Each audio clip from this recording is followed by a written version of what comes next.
Bonjour à tous. Vous retrouvez aujourd'hui pour parler d'IA et de productivité en entreprise. Et avec moi autour de la table, alors j'ai tout là-bas Corinne de Bilbao, présidente France de Microsoft, Nicolo Ubertalli, président du groupe CCF, Fabrice Desnaud, donc membre du board d'Alliance Trade, en charge des sujets Credit Intelligence, Reinsurance et Security, Mathilde Cazenave, juste à côté, directrice générale d'Egon Zehnder France, et enfin Daniele Chiarella, directeur général pour la France McKinsey. Merci beaucoup à tous les 5 d'être avec nous et je vais tout de suite laisser la parole à Patrick Artus, donc membre du Cercle des économistes, pour nous faire une petite introduction. Merci Charlie, bonjour à tous. Donc, je vais introduire ce sujet qui est très important de l'IA et de ce qu'on fait des gains de productivité liés à l'IA. Donc, quand une entreprise adopte l'IA, il y a 3 possibilités. Soit l'IA, c'est simplement un substitut de l'emploi. L'IA va remplacer des humains et donc on va avoir plus d'IA et moins d'emplois dans cette entreprise. Soit l'IA enrichit le contenu du travail. Et donc ça, c'est la thèse optimiste, hein, c'est la thèse de Philippe Aghion, par exemple. C'est l'IA rend le travail plus efficace, mais ne détruit pas l'emploi, enrichit le contenu du travail. Soit, dans certains secteurs, l'IA a peu d'effet sur l'emploi. On peut penser à des secteurs où l'humain est essentiel. Et donc, de toute manière, il y aura des gains de productivité liés à l'IA. Que l'IA remplace des emplois ou que l'IA enrichisse le contenu des emplois, vous aboutissez à des gains de productivité très importants. Et il y a des chiffrements un peu théoriques des gains de productivité qui vont vers des niveaux très très élevés de gains de productivité liés à l'IA. Alors, on peut rester à cette analyse théorique, mais on peut surtout voir dans la pratique ce qui se passe dans les économies. Et j'ai regardé ce qui s'est passé. Alors, on peut dater, enfin, l'IA, c'est un phénomène très récent. On peut dater l'arrivée vraiment massive de l'IA dans les entreprises au début de l'année dernière, hein, au début de 2025. Quand vous regardez ce qui s'est passé aux États-Unis, on a vu des gains de productivité et des destructions d'emplois dans plein de secteurs de l'économie américaine. On a vu l'emploi reculer dans le commerce, dans la logistique, dans le transport, dans la finance, dans les services aux entreprises, dans le conseil.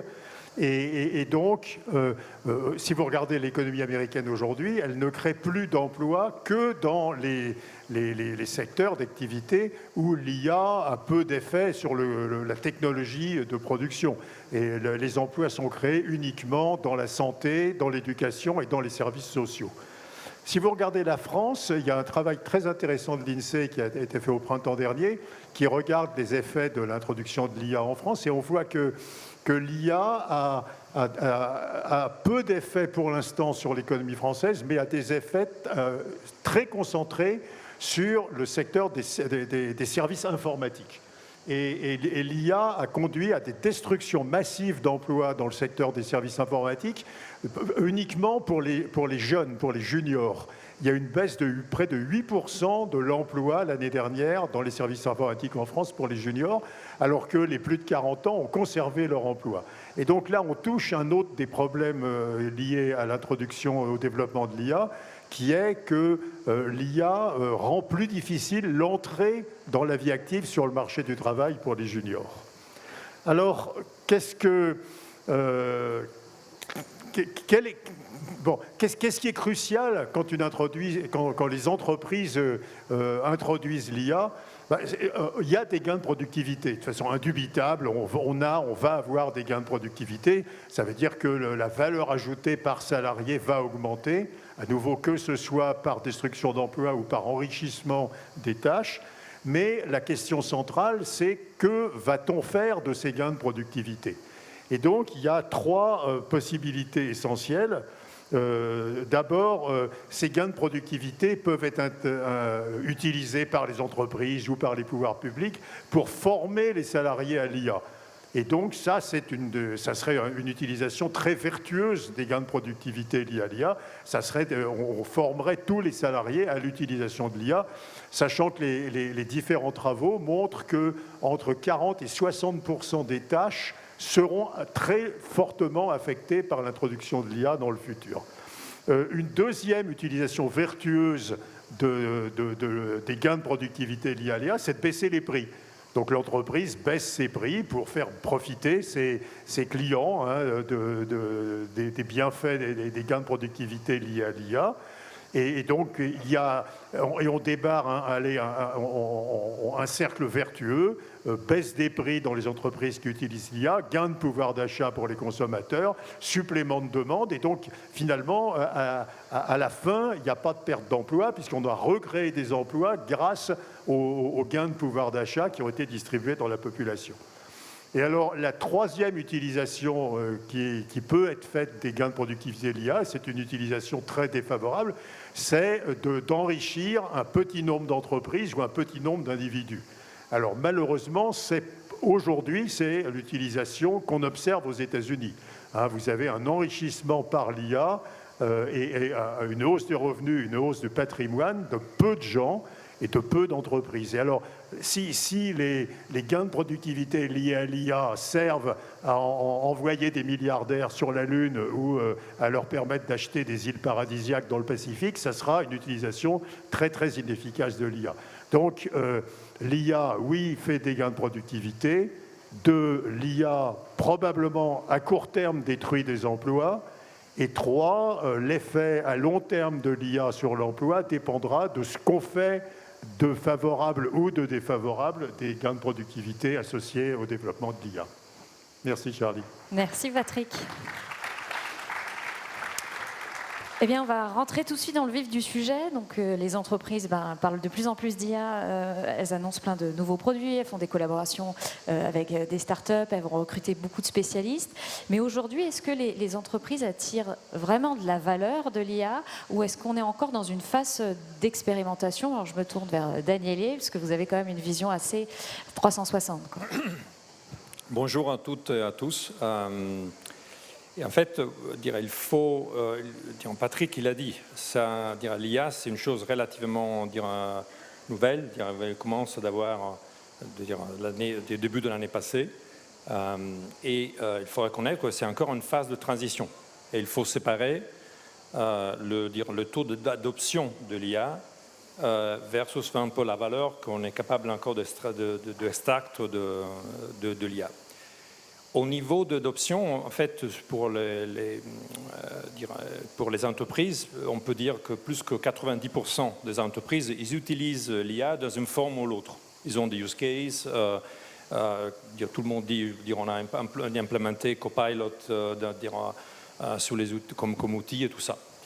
Mais en fait, si on regarde la création de valeur, la peinture, elle est très différente. En fait, on calcule qu'encore seulement 10% des entreprises, ils ont déjà l'IA à l'échelle dans leur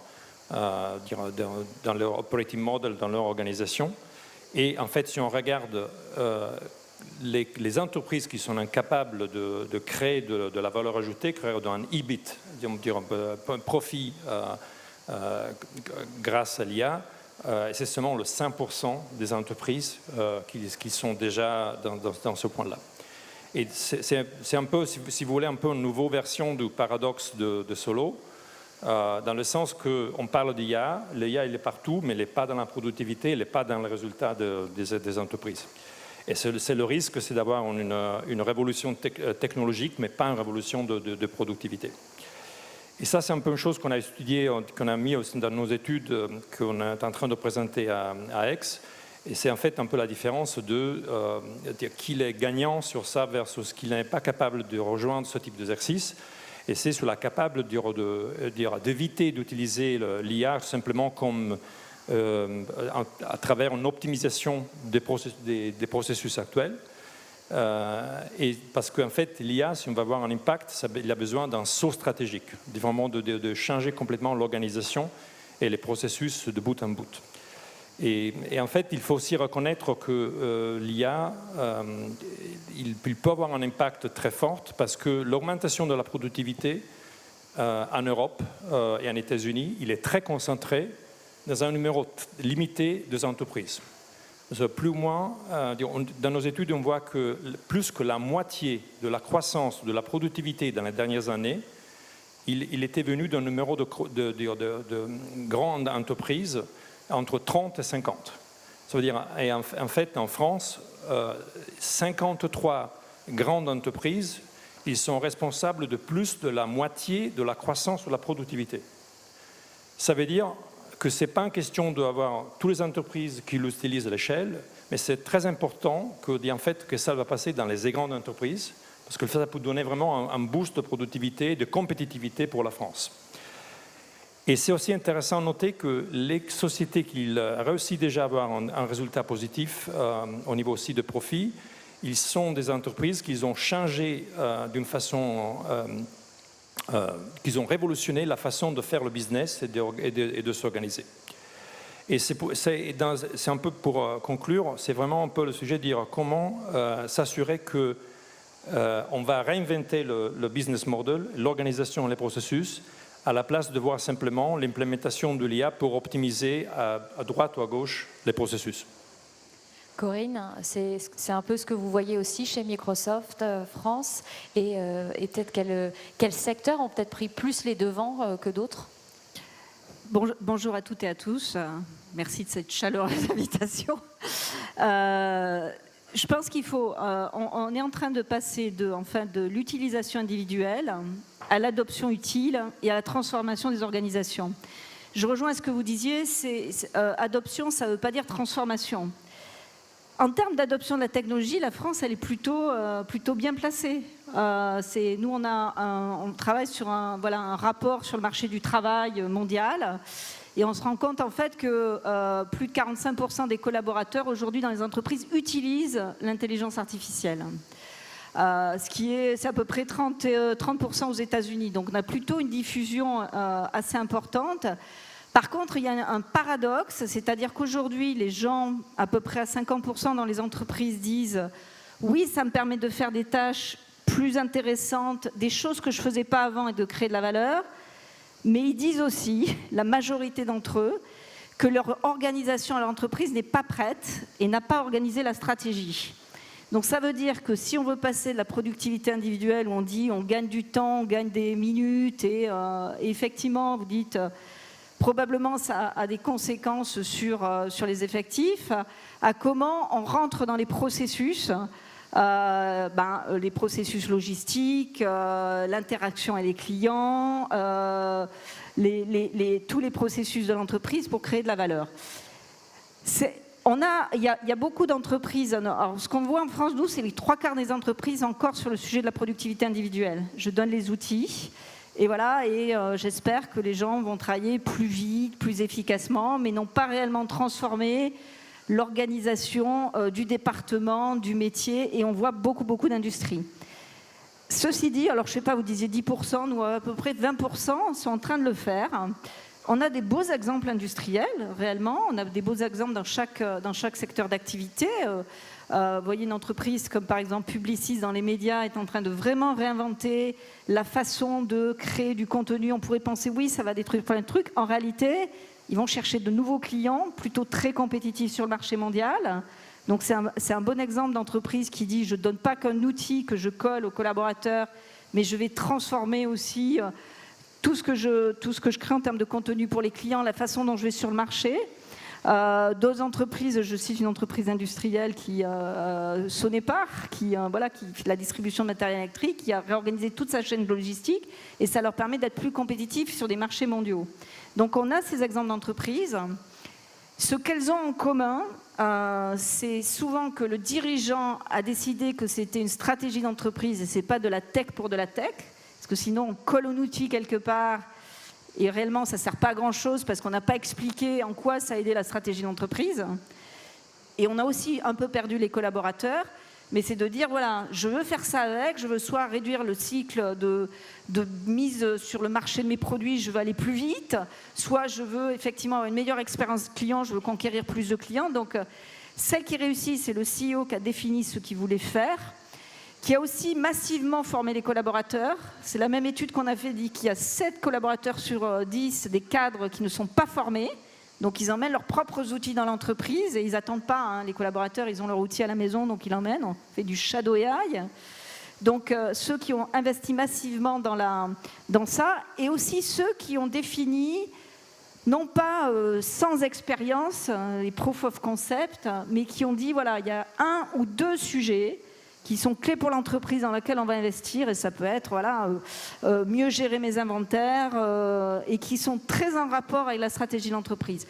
Ces entreprises-là, qui ont fait ce choix, qui est le CEO engagé, une formation massive, et qui ont dit, voilà, je ne vais pas tout faire, mais je vais faire 2 trucs stratégiques pour l'entreprise, sont celles qui réussissent et qui permettent d'être plus compétitives.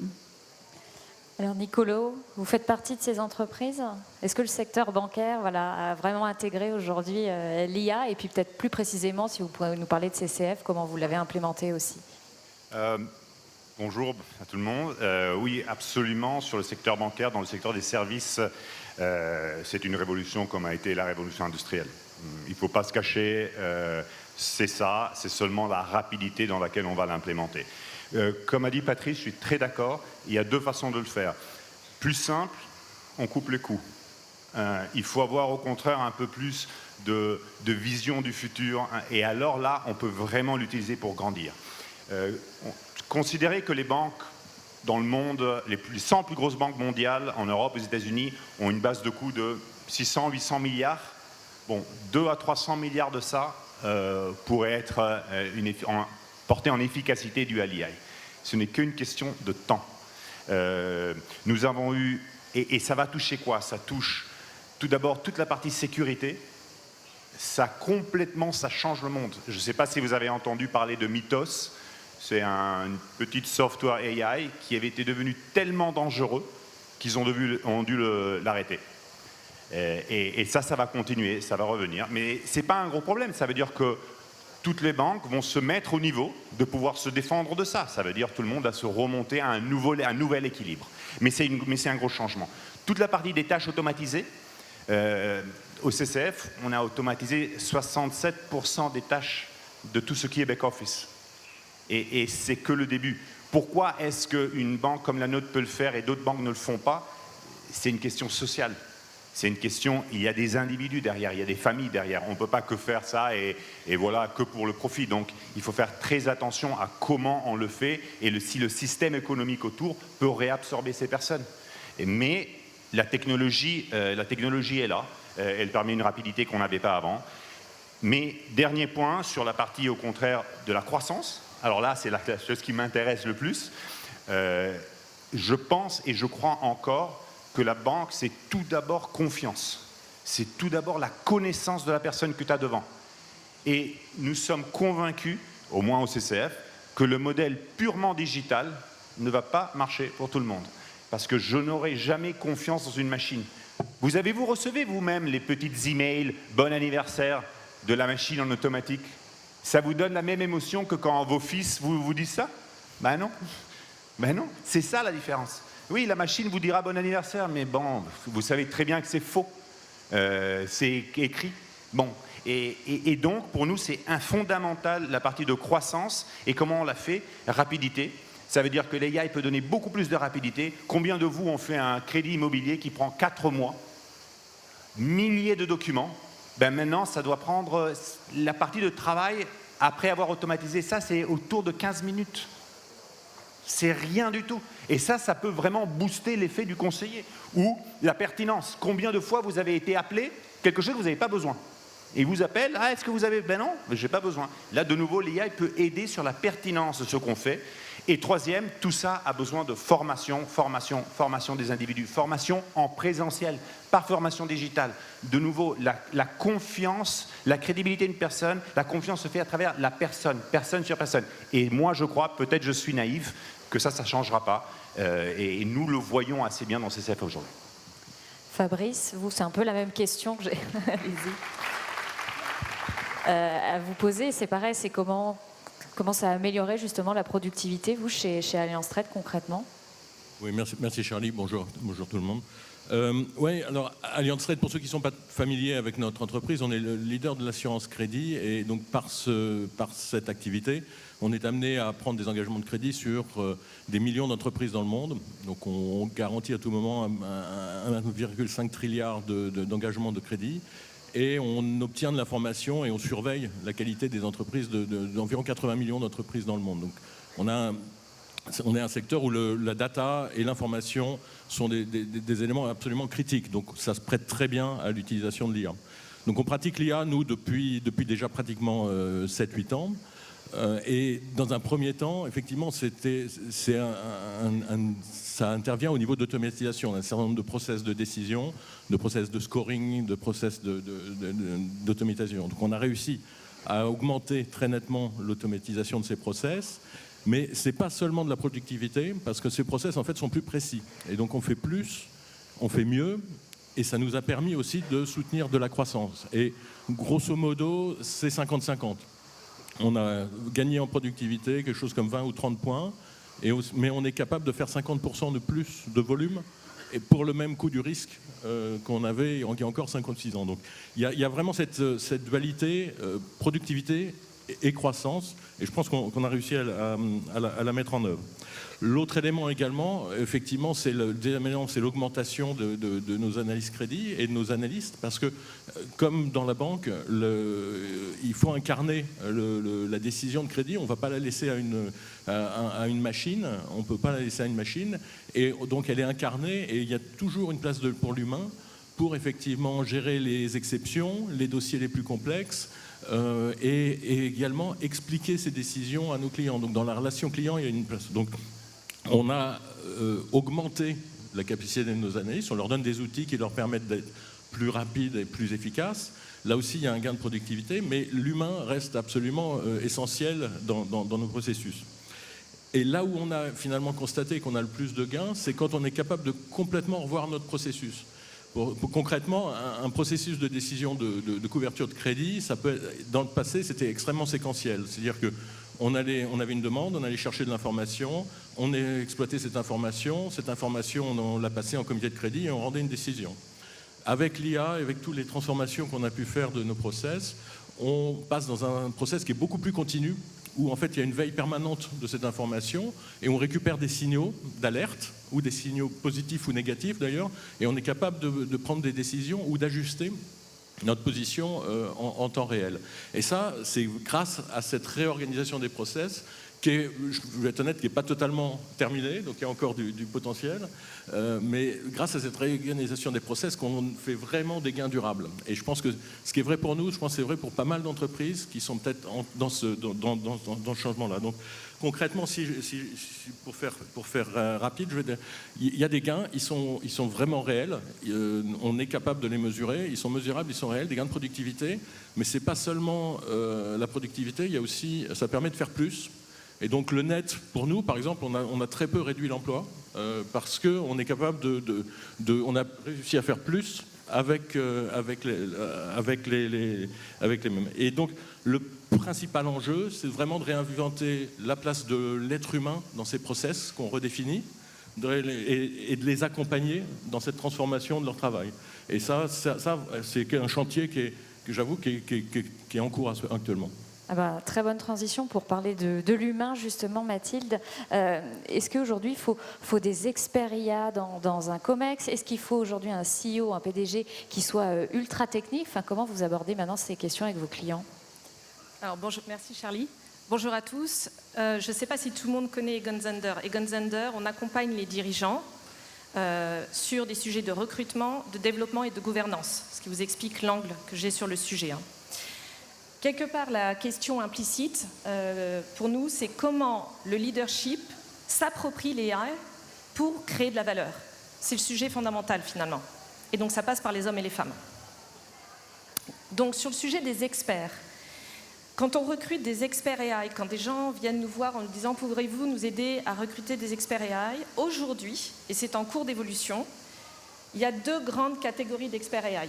Je simplifie. Il y a ceux qui imaginent les AI.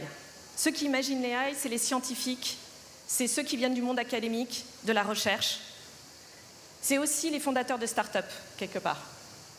Et puis il y a ceux qui vont accélérer les AI et transformer les entreprises. Et là, vous avez les personnes qui vont gérer les infrastructures dans les entreprises pour gérer la data, c'est fondamental. Mais vous avez aussi les personnes dans les métiers qui vont travailler sur les use cases, justement. Comment opérationnaliser les AI pour que ça transforme la manière dont on travaille et que ça crée réellement de la valeur. Et vous voyez, quand on décrit cela, chaque profil est intéressant, chaque profil est précieux, mais on n'a pas nécessairement besoin d'un expert AI au sein d'un COMEX aujourd'hui. Il y a certaines sociétés qui d'ailleurs ont pris un angle différent. Ils se sont posé la question, mais en fait finalement, est-ce que les AI ne devraient pas être au niveau du conseil d'administration? Pourquoi? Pour s'assurer qu'au conseil d'administration, les AI soient présents autour de la table pour qu'on se pose les bonnes questions. Et tout le sujet, il est là, c'est qu'on se pose les bonnes questions et qu'on se challenge. Et donc, au sein des conseils d'administration, vous pouvez avoir des gens qui sont évidemment experts AI, mais vous pouvez, et qui sont des membres du conseil d'administration, ça c'est le plus typique, mais vous pouvez aussi avoir des comités ad hoc spécialisés AI. Il y a des sociétés qui sont en train de se structurer là-dessus. Et puis après, bien évidemment, vous avez des conseils externes. Et alors, sur votre deuxième question, est-ce que les CEO, en gros, c'est est-ce que les CEO doivent savoir coder? Voilà, voilà, d'accord. Non, la réponse est non, heureusement. Mais, et c'est là où ça devient intéressant, c'est qu'aujourd'hui, on voit une transformation profonde, à cause de l'IA, des compétences requises pour un CEO. Ce sont des compétences qui existaient, mais certaines sont réellement particulièrement dominantes aujourd'hui et nécessaires. Alors, je vous donne quelques exemples. Bien évidemment, il y a la curiosité intellectuelle, fondamentale. Deuxièmement, la capacité d'apprentissage, pas évident. Et son corollaire, qu'on oublie souvent, c'est la capacité à désapprendre. Parce que la recette qui nous a amené là où on est aujourd'hui et au succès d'aujourd'hui ne va pas être nécessairement la recette qui va pouvoir s'appliquer demain. Donc ça demande une vraie gymnastique et une vraie humilité. Troisièmement, c'est le discernement. Avec un corollaire très important, j'en ai parlé, c'est le questionnement. La capacité de se questionner. Ensuite, Corinne en parlait très bien, c'est la capacité à donner du sens à toute l'entreprise pour mobiliser toute l'entreprise. La transformation AI, ce n'est pas un sujet d'expert dans un département donné, c'est tout le monde qui doit être embarqué. Ce qui signifie aussi qu'il y a des décisions difficiles à prendre, et donc ça demande du courage. Et là, c'est une amplification de cette donnée-là dans les compétences du CEO. Et enfin, le dernier point, et ça c'est plus nouveau, parce qu'on en parlait peu, c'est la créativité. En fait, c'est paradoxal, on vous parle de AI, on vous parle de technologie, de choses très analytiques, et en fait, la créativité est intéressante, de remettre une dimension humaniste dans la conceptualisation des choses, dans la réflexion des modèles, et de faire le pas de côté, ou de regarder finalement les choses de manière complètement différente, c'est là où ça va créer de la valeur.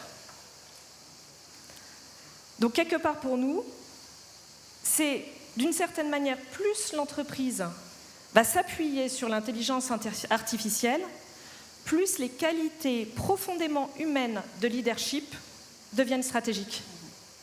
Alors, c'est bien parce qu'on a parlé beaucoup d'humain, on a parlé de changement de processus. Je vais voir avec vous, Daniele, mais au final, même si on a tous ces ingrédients, il faut quand même intégrer tout ça en fait, à un gros plan de transformation, sinon ça ne marche pas vraiment. Absolument. Et c'est peut-être le plus important renseignement qu'on tire, c'est que, et c'est une chose que ce n'est pas encore clair à tout le monde, que ça, l'IA, ce n'est pas un projet technologique. Ce n'est pas un projet IT. Et je suis toujours surpris de voir combien de fois, dans les entreprises, le responsable de l'IA, il est dans l'IT. Et le reste que l'IT. Et on commence maintenant à voir que si on veut avoir vraiment un impact durable l'IA devient une transformation d'entreprise, je dirais même transformation industrielle, parce qu'on parle d'industrialiser l'IA.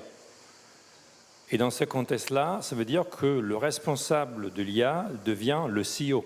Et ça, alors, je me connecte à ce que tu disais avant, de l'importance de senior management et surtout de CEO, d'avoir la responsabilité et il doit donner aussi un peu le timing pour exécuter toute la transformation. Ça veut dire aussi, et c'est intéressant aussi de voir que de plus en plus, les entreprises sont en train de mettre sous la même responsabilité l'IT et l'HR. Et ça, c'est un sujet très important parce qu'on commence à réaliser qu'on ne peut pas voir les deux choses, IT et ressources humaines, séparées. Ils sont communicants. Et c'est très important d'avoir cette vision d'ensemble et capacité de planifier comment et où vont être les réseaux dans le futur. L'implication de ça, c'est en fait que ils sont 5 composantes impératives pour faire une transformation industrielle d'entreprise. Une, c'est surtout d'identifier les domaines prioritaires. Et je parle de domaines, pas de use cases, parce qu'en fait, il faut trouver des choses qui sont en soi-même indépendants, qui sont importantes et qui ont une masse critique suffisante. Deuxième, c'est d'élaborer un plan d'implémentation qui tient la route pour toute l'entreprise. Troisième, c'est aussi d'adopter la gouvernance pour donner le CEO la capacité de piloter tout. Mais si, comme Nicolas et Corinne les ont dit avant, il y a aussi de nouveaux risques qu'il faut tenir en compte. Cybersecurity, c'est seulement un. Et dans le contexte, il faut avoir un peu cette vision complète de gouvernance.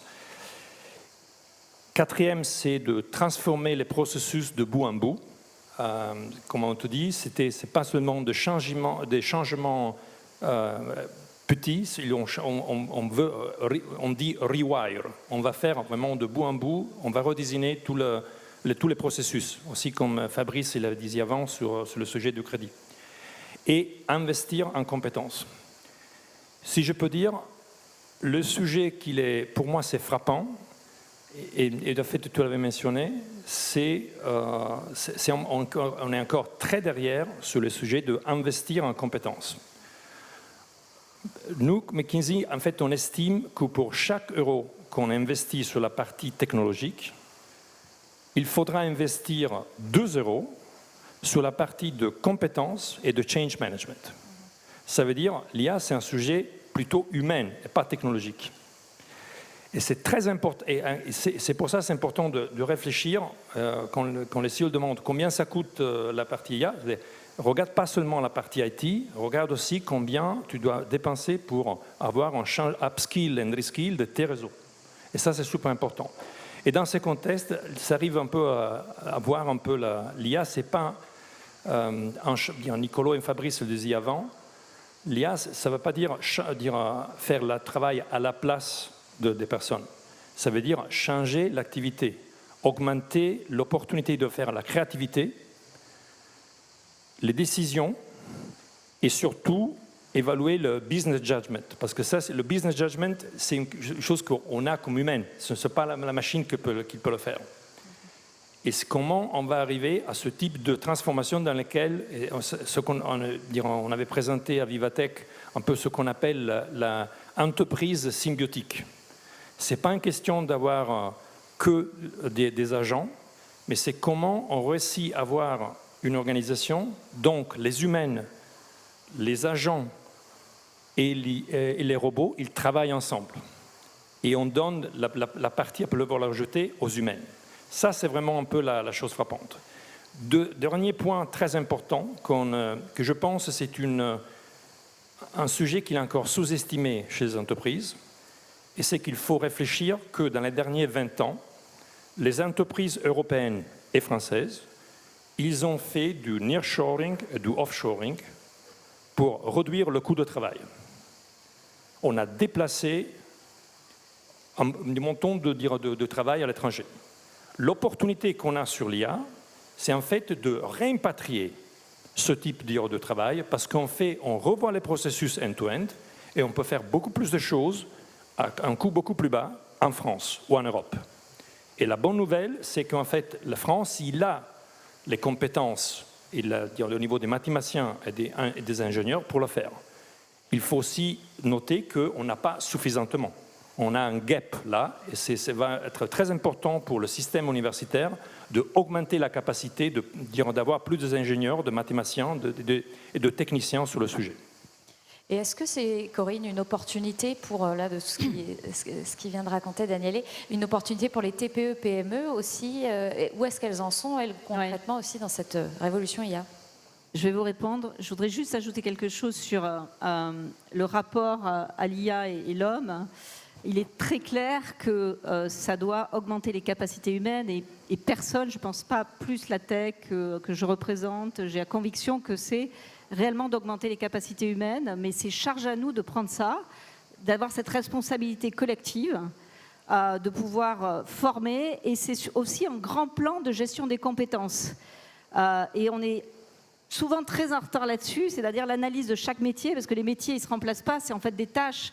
Donc c'est vraiment une responsabilité à la fois étatique, des entreprises et aussi des boîtes de la tech, de mettre en œuvre ce grand plan de compétences. Parce que tout ce qui est jugement, interaction humaine, ça reste une activité essentiellement humaine et non pas remplacée par l'IA. Donc je voulais préciser ça parce que c'est important. Les PME, TPE, alors ça peut paraître très paradoxal, mais peut-être que c'est leur opportunité. Parce que, du coup, ces entreprises-là qui n'ont souvent pas les moyens de se payer des services juridiques, des services de ressources humaines sont clés dans le dispositif de l'IA. Enfin, nous, on travaille beaucoup avec les directeurs de ressources humaines sur ces plans de transformation. Toutes ces entreprises-là qui n'ont pas l'opportunité de pouvoir se payer des expertises vont avoir les expertises au bout de la main. Alors, pourquoi ça n'avance pas plus vite? Parce que 58%, vous l'avez dit, des dirigeants d'entreprise pensent, c'est un rapport de la BPI, pensent qu'effectivement, ils vont avoir besoin de l'IA pour continuer à se développer. Et cependant, c'est compliqué. Pourquoi c'est compliqué? Parce que c'est difficile de concrétiser. Souvent, ils ne sont pas formés. Donc, on revient sur le problème de la formation. Et c'est pour ça que nous, on s'est engagé à faire beaucoup de formations agnostiques, indépendamment des produits, sur les étudiants, les petites entreprises. On a fait un grand tour de l'IA en France. Ils ont du mal à identifier sur quel métier, concrètement, parce qu'ils ne peuvent pas attendre souvent 3 ans et puis se dire je vais faire une expérience et puis je vais voir si ça marche. Réellement, ils veulent avoir de la valeur tout de suite. Et puis 3, ils ont assez peu d'accompagnement en général de grandes entreprises, de consulting, etc., qui peuvent les aider à mettre en place des stratégies. Alors nous, on a fait un truc dans le cadre de la semaine de l'IA et puis dans le cadre des Tours de France de l'IA, où on a fait un petit agent conversationnel qui est open source, je pourrais donner le lien, qui est totalement agnostique des technologies, mais qui en fait, quel que soit votre secteur d'activité, vous dites voilà, je travaille dans le bâtiment, je suis dans une petite entreprise légale, tout de suite donne les 2-3 cas d'usage simples et comment les mettre en œuvre à moindre coût. Et sans passer par des choses très compliquées, mais arriver à avoir 2-3 cas d'usage et comment on s'y prend. Donc voilà, ça c'est des choses utiles. On sent que les petites et moyennes entreprises, elles ont aussi envie d'y aller. Donc c'est un grand sujet d'accompagnement et c'est aussi la responsabilité des grandes entreprises. Parce qu'en France, souvent, contrairement à l'Allemagne, on a un peu de mal à embarquer l'écosystème. Donc je pense que c'est aussi un appel aux grandes entreprises qui doivent accompagner toute leur chaîne de petites entreprises. Mais il y a un très gros appétit et elles vont plus vite. Quand on leur donne les outils en général, les circuits de décision dans les petites entreprises, ils sont rapides. Donc si on leur donne des outils concrets comme celui dont je veux parler, mais il y en a d'autres, elles peuvent très rapidement en fait, prendre les décisions et puis pouvoir créer de la valeur parce qu'elles aussi, elles ont besoin d'avoir des leviers de compétitivité sur les marchés internationaux. Fabrice, les gains de productivité, là, dont on parle depuis une bonne demi-heure, ils seront massifs quand? Ils seront massifs demain? Ils seront massifs après-demain? Est-ce que ce sera plus lent en Europe qu'aux États-Unis? Dites-nous. Alors moi, je suis assez prudent sur l'idée d'un choc de productivité immédiat, massif, de vagues de licenciements, etc. Quand on entend certains, ça paraît, on dirait que ça va se passer pour demain. Je crois que la réalité est un peu plus subtile que ça, et il y a effectivement, globalement, beaucoup d'emplois qui vont être impactés par l'IA. Nous, on estime environ 1 sur 4 qui va être impacté, mais ça ne veut pas dire un emploi sur 4 qui va disparaître. Il y en a beaucoup qui vont être augmentés, il y en a beaucoup qui vont se recomposer, et c'est en gros un tiers, un tiers, un tiers. Un tiers qui peut être automatisé, un tiers augmenté, et un tiers redéployé ou recomposé dans les études qu'on fait. Donc il y a des gains, mais les gains demandent aussi de revoir les process, comme je disais tout à l'heure, et donc ça prend du temps. Ça prend du temps. Alors, je sais pas, ça prend du temps, ça ne va pas se faire immédiatement. Donc je pense que ça va être assez long. Et puis il faut aussi se rendre compte que l'IA, et à court terme c'est ce qu'on voit, l'IA génère énormément d'activités. Il y a une énorme croissance d'investissement actuellement dans le monde de l'IA. Et donc concrètement en ce moment, elle est plutôt génératrice d'activités, d'emplois, d'inflation même. Alors ça se fait beaucoup en Asie, en Corée, en Chine, à Taïwan et aux États-Unis. Peut-être un peu plus qu'en Europe, largement plus qu'en Europe, mais en ce moment, il y a une vraie phase d'investissement qui génère de la croissance. Quand on regarde à moyen long terme, à 10 ans, on va dire, par exemple aux États-Unis, on estime que l'effet sur l'emploi est à peu près neutre. Parce qu'il y a beaucoup de plus sur la tech et puis des moins dans d'autres endroits. En Europe, c'est un peu plus net. Dans des pays comme la France, l'Espagne, l'Allemagne, on est autour de moins 2,5, moins 3% d'emploi. Bon, ce qui est beaucoup, mais ce n'est pas non plus dramatique, surtout quand on tient compte de l'effet démographique dans ces pays-là. Donc, il y a un choc de compétitivité, il va être là, mais je pense que ça va prendre un peu de temps. Alors évidemment, ça c'est une vision qui est macro, et à titre individuel, il y a entre-temps, pendant ces 10 ans-là, il va y avoir énormément de restructuration, de changements, de retransformation, de changements de contenu de travail. Donc c'est sûr que même si au niveau macro, je ne crois pas à l'effet chômage de masse, mais au niveau individuel, pour les entreprises et pour les individus, il y a beaucoup de transformations. Et au niveau des entreprises, par exemple, il y a clairement une grosse division qui va se faire entre les entreprises qui seront capables de prendre le virage de l'IA et du coup de générer de la croissance et celles qui ne sont pas capables. Et on parlait des petites entreprises tout à l'heure. Malheureusement, il y a un grand écart entre l'adoption et la capacité des petites entreprises à prendre ce virage de l'IA et les plus grandes entreprises. Et ça, on a mesuré ça dans toute une série d'études. Qui montre clairement les grandes entreprises s'attendent à plus de croissance, s'attendent à plus de gains de productivité que les petites entreprises. Donc ça, c'est un vrai sujet aussi pour le terreau économique dans lequel on vit aussi. Nicolas, est-ce que vous, justement, les gains de productivité, chez vous, concrètement, vous êtes plutôt en train de licencier ou vous êtes en train de recruter ? Bonne question. Les deux. Comme je disais avant, il y a des travaux qui sont répétitifs, qui franchement ne sont pas aussi très épanouissants pour les personnes qui le font. Et là, la vérité est simple. La vérité, c'est que oui, la machine le fait mieux, le fait plus rapidement. Je suis d'accord, ça ne va pas être une masse de licenciements demain, parce qu'on a quand même une société où, grâce à Dieu, on protège les personnes. Donc absolument. Mais la vérité, c'est que c'est là. On ira dans cette direction. De l'autre côté, ça porte à quoi? Ça porte que 80% des tâches répétitives, on les a complètement automatisées. Le 20%, c'est des tâches complexes. C'est des tâches où seulement l'humain peut le faire et ça doit être un humain formé. Donc, c'est beaucoup plus épanouissant pour la personne qui faisait le même job, qui n'a pas à avoir 80% de tâches, ça c'est vraiment quelque chose de... mais ne gère que les tâches complexes. Après, mon travail, c'est pas de couper les coûts. Couper les coûts, c'est facile. C'est créer de la croissance comme ça que ce 20% puisse embaucher toutes les personnes qui devraient partir pour faire le 80 qui ne sert à rien. Donc remonter le niveau, avoir des vrais spécialistes. Et ça, c'est la partie back-office, la partie que, comme client d'une banque, vous ne voyez pas. Alors que dans la partie de conseiller, on a embauché plus de 10%. Pourquoi? Parce que l'AI nous a créé une telle productivité. On faisait 2 appels par client par jour, 2 appels par personne, par conseiller par jour. On est passé à 4. Et les appels sont beaucoup plus mirés. La personne qu'on appelle est beaucoup plus... Ah, ouais, ça j'avais besoin. L'IA est vraiment quelque chose... Il faut faire attention. L'IA, c'est comme si vous me donnez une Formule 1 à conduire sur un circuit où je conduis ma Peugeot, je doute que j'irai plus rapide avec la Formule 1 qu'avec la Peugeot, parce que je ne sais pas la conduire. Et on se trouve de plus en plus de clients qui arrivent, ah mais moi j'ai fait, ça c'est mon plan d'investissement, j'ai fait sur cette IA. On le regarde, ils sont ridicules. Pourquoi? Parce que la personne qui a essayé de dire à l'IA de qu'est-ce qu'elle avait besoin n'avait pas les compétences pour le faire.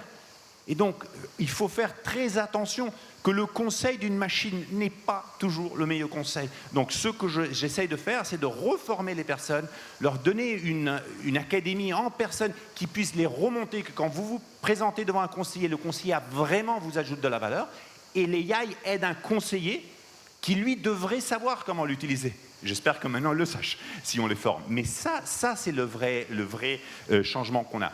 Et dernier point que je fais, on contrôle chaque mois combien de clients on perd vers une banque et combien on en gagne d'une autre banque.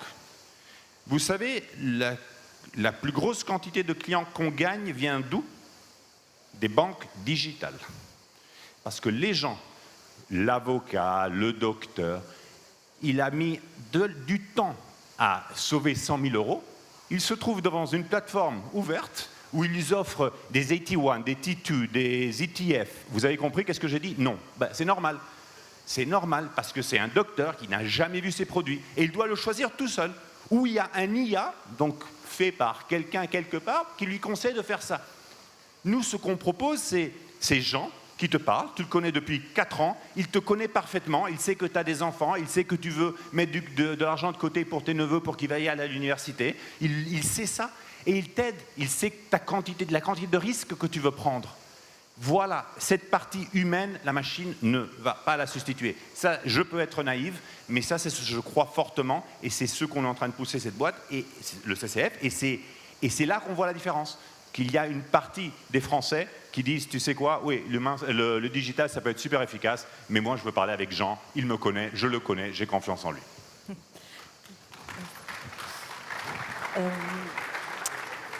Mathilde, dernière petite question avant qu'on puisse passer, qu'on réserve quelques minutes à la salle.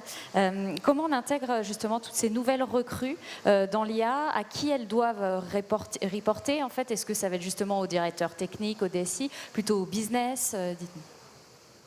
Alors, Daniele a commencé à répondre à la question, et je suis totalement alignée. Historiquement, l'AI était sous les CIO, CTO, et c'était totalement normal parce que c'était un sujet de technologie et de structuration de la data. Aujourd'hui, la discussion bascule. Il ne s'agit pas que de technologie, il s'agit de business et de business model et de stratégie.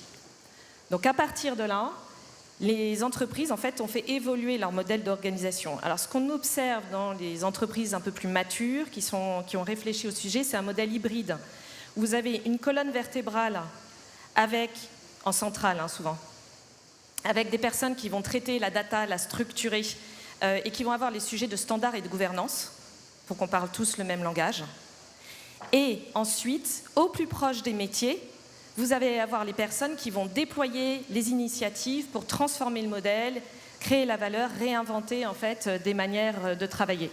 Ce qui est fondamental, c'est qu'ils travaillent ensemble. C'est un sujet d'entreprise, ce n'est pas un sujet d'expert, encore une fois.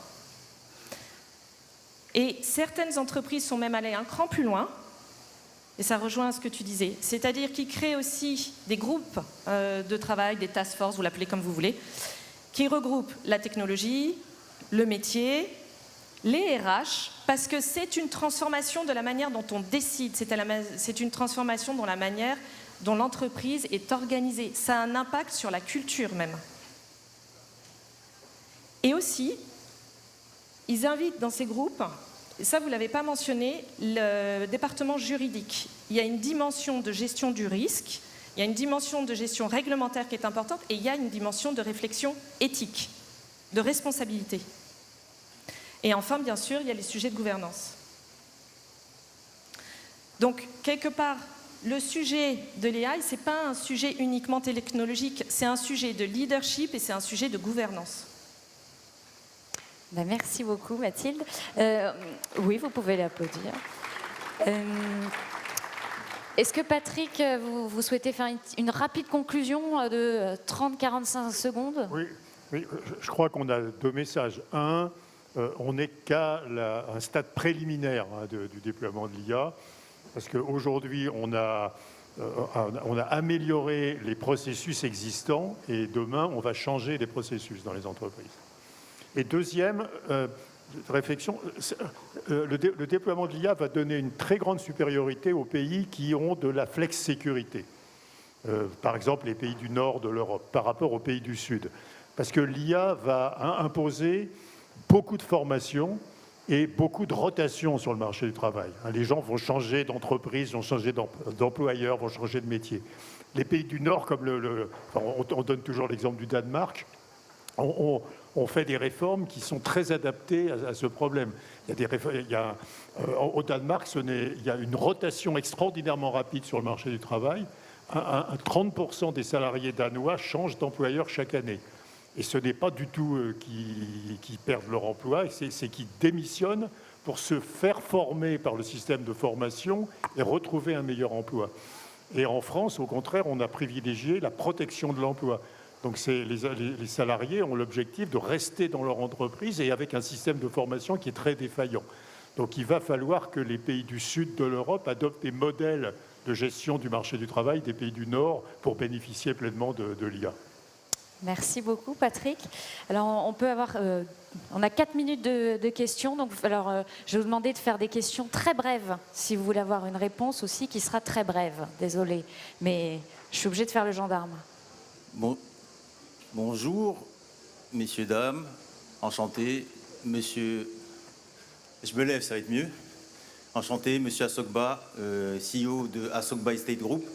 J'avais une question pour monsieur Nicolo, donc de la structure CCF Banking. Donc je voulais savoir si on a plusieurs brevets en rapport, en corrélation avec l'IA, est-ce que vous êtes apte à les monétiser sur la base de DCF et de normes ISO 10688? Oula.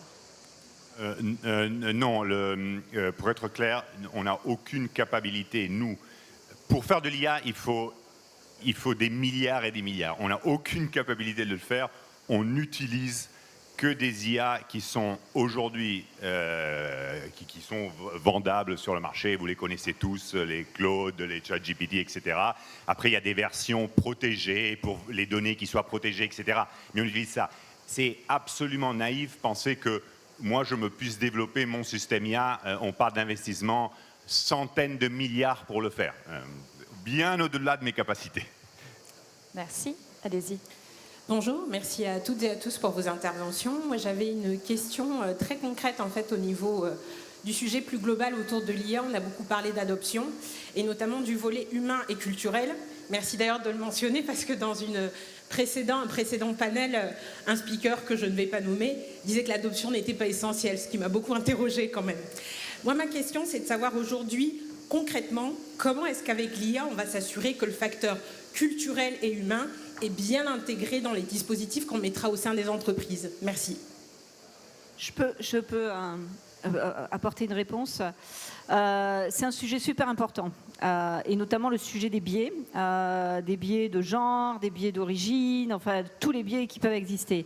Donc nous, on a énormément investi dans ce qu'on appelle une IA éthique, à partir de la production, de la création des softwares, jusque dans le développement et dans les entreprises. Tous les projets passent par des comités d'éthique. On fournit aux entreprises les outils pour évaluer justement les biais, les biais quels qu'ils soient, et s'assurer qu'il y ait cette gouvernance éthique, parce qu'on a beaucoup parlé de gouvernance, mais on n'a peut-être pas assez parlé de gouvernance éthique. Et contrairement à ce qu'on peut penser, l'IA bien souvent a moins de biais que peuvent avoir les êtres humains. Ça, c'est aussi un fait, à partir du moment où on a mis les règles de conduite dedans. Donc nous, on fournit ces outils. Les entreprises aussi peuvent rajouter leurs propres règles de responsabilité, de gouvernance. Mais c'est un sujet essentiel. Et donc on encourage toutes les entreprises à avoir ces comités d'éthique chaque fois qu'il y a des projets IA qui sont démarrés.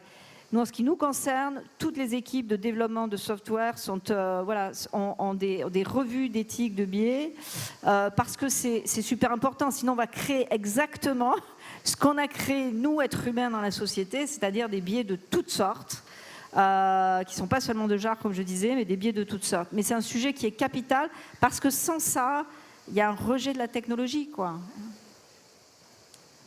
30 secondes, vous voyez. Je crois que c'est essentiellement un sujet de gestion de changement. Il faut donner de la visibilité, être clair sur ce qu'on veut faire et pas présenter l'IA simplement comme ton job va disparaître. Voilà, il y a très peu de gens qui apprécient de faire un job répétitif et dont la valeur peut être remplacée par un automate. Mais il faut leur donner la visibilité, les accompagner dans le changement. Le reskilling est très important. Et si on fait ça, vous avez une adoption. Enfin, dans notre entreprise, les gens sont extrêmement enthousiastes pour tous ces outils, parce qu'il faut leur donner un peu d'une visibilité, et la visibilité qui aille par derrière le fait que on va remplacer ton job. Non, on va remplacer la partie de ton job que tu n'aimais pas. Merci, on fait un gros signe stop. Donc je suis désolée, faut qu'on s'arrête là. Mais merci beaucoup à tous les 5 d'être venus témoigner. Merci beaucoup Patrick pour l'animation.